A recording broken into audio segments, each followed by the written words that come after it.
it's important to understand where we position ourselves. So most companies that come to us, they have something in place for estimating, right? They know how to tender a job, right? They know how to put an estimate or a quote together. If they couldn't, we probably can't help them just because they can't price the work that they're about to deliver on. They've no idea what's going to cost them. Like, so they've no clue. So they generally have that system in place. Otherwise, as I said, they'd probably be out of business by the time they get to us anyway. So that's estimating / quoting. That's okay. We're happy enough with that. And we've also gone out to the market, and our accountant maybe has suggested that we should use something on the account side. Sometimes it's, if you think about the top products like Sage and Xero and QuickBooks and these types of guys. So if we take a step back from those two systems and think about them for a second, estimating, future tense. This is what I think or what I'm predicting is going to happen on that project. And based on a bit of data we have in terms of that cost and that cost and that cost, now I'm telling the business, this is what I think. So if I'm in the QS's role, I'm saying this is how much I think we're going to cost to run this project and how much I think we can make on it. All future tense, right?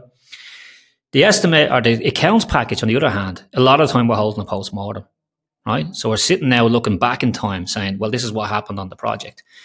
And the vast majority of companies that come to us have no way of connecting those two systems together to understand what's happening today on a project. So where is this project? Are we on course? Are we losing money? Are we winning money? Where are we at risk?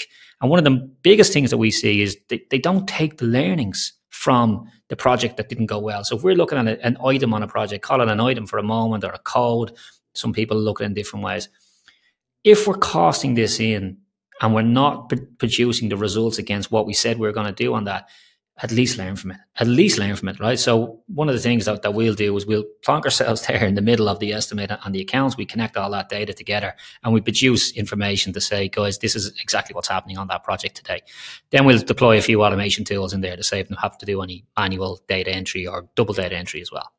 So your premise is that they come to you with their schedule and rates already in their playbook, if you like, and then you just plug that playbook into your software and then use whatever, whether it's AI or whatever other fancy tools that you have in your own sort of proprietary software to model that out for what it looks like now and what it's going to look like in the future if they keep going at the rate they're going.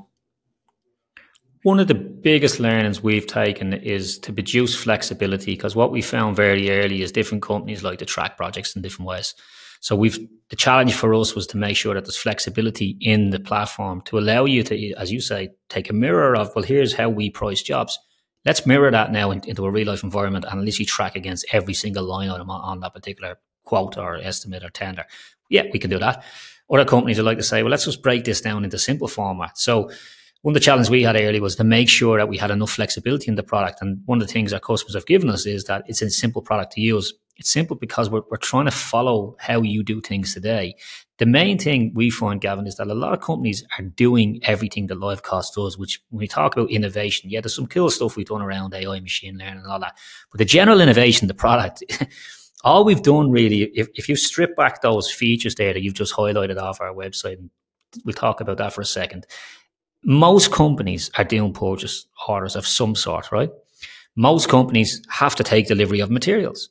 Most companies, and I'd say nearly 100% of companies, unless you're in housing development, but you're taking in a high volume of invoicing. You're tracking some sort of labor force. You're dealing with subcontractors. So if you think about just even those 5 elements, companies are doing this, right? But they're most likely doing them in separate systems. So somebody's managing the purchasing and they're over there doing whatever they do in Excel and all that type of stuff. And someone else is doing the invoicing. All we do is give them a single system to connect all that together. And by connecting all that together, we can then display simple data to say, this is where you're at. And it really is as simple as that.